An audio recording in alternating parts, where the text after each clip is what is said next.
All right. Happy Sunday, ladies and gentlemen, day before Labor Day. Again, if you're watching this, reminder, we are closed for Labor Day. We'll be back at it Tuesday. But this week's question and answer Q&A on the Creek is a nice little nutrition-based one, the first nutrition-based one. So if you got other questions, again, make sure you click the link in the newsletter, submit your questions. It can be about CrossFit, can be about nutrition, can be about shoes. Love talking about shoes. Anything else underneath the sun, feel free to ask me next week about how my fantasy draft went. I'll be talking about that in class anyway. So this week, great question here. How do I balance eating less and or intermittent fasting with XFit, CrossFit, capital C, capital F, and making sure I have the appropriate amount of energy? So if I'm guessing, based on the little conversation we've had, nutrition, intermittent fasting can be a little nuanced. Like, what's the time window? Are you doing the classic, 16-hour window of fasting, 8-hour eating? Are you doing the 19 and 5? Are you fasting for several days at a time? So there's a few different. So I'm going to stick with the kind of standard 16-8, and go from there. Also, I think the question is like, okay, well, if you're in the middle of a fast, like, should you be working out while you're in a fasted state?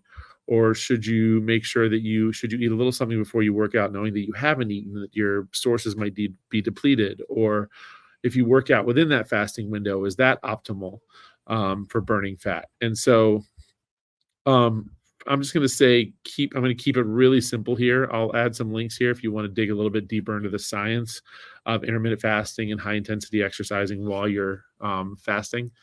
But I'm going to start first with, if you're going to fast, I'm going to kind of throw in the CrossFit prescription here of eat meats and vegetables, nuts and seeds, some fruits, little starch, no sugar, making sure you're eating good whole foods to sustain energy. And if you're eating that within your windows, you're already giving yourself a nice leg up on the whole situation. So yeah, there's people that say like, oh, you can eat whatever you want within that 8-hour window. Because if your body's doing what it needs to do, it's going to break down what it needs to break down. It's going to store what it needs to store. It's going to get rid of what it needs to get rid of, blah, blah, blah, blah, blah. So yeah, there's a piece of that, but why not give yourself like the best possible outcome? Eat the good stuff. And I think we know what the good stuff is for the most part.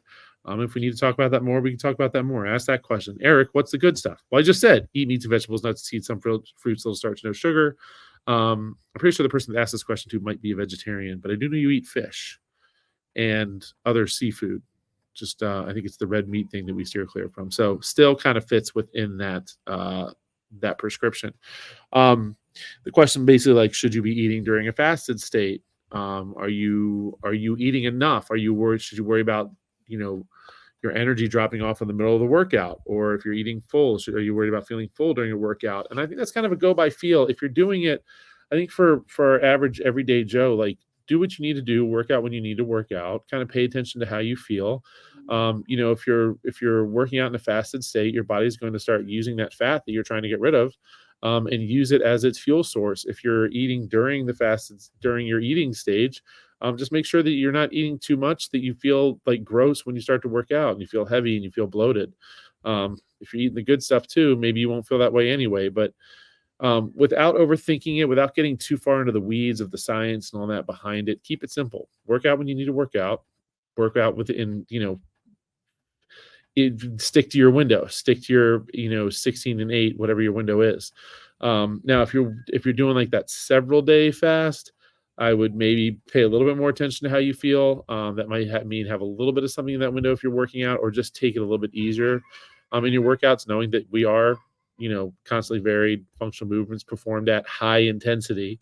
That high intensity piece is the one that digs you into that fat source to start using as fuel. So if you're completely depleted, maybe we need to think twice about how hard we're actually going in those workouts. So do the thing you need to do, kind of see how you feel. Again, it's going to be a person by person basis. If you find that you're dragging when you're working on that fasted state, then maybe you should shift when you work out, or maybe kind of shift your window a little bit.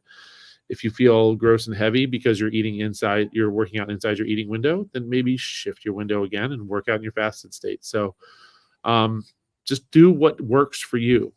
That's the most important thing. Do what works for you. Do what keeps you sticking to it, and do what feels good to you. So that's kind of my really simple answer. Let's not overcomplicate things by worrying too much about this and that. Just do the thing you need to do. do what feels right for you, do what feels like it's working, and then just keep doing it consistently. Be consistent. So anyway, that's my answer for that. Yeah, let's roll. Have a happy Labor Day. And if you got more questions, please send them. And I will see you all on the creek.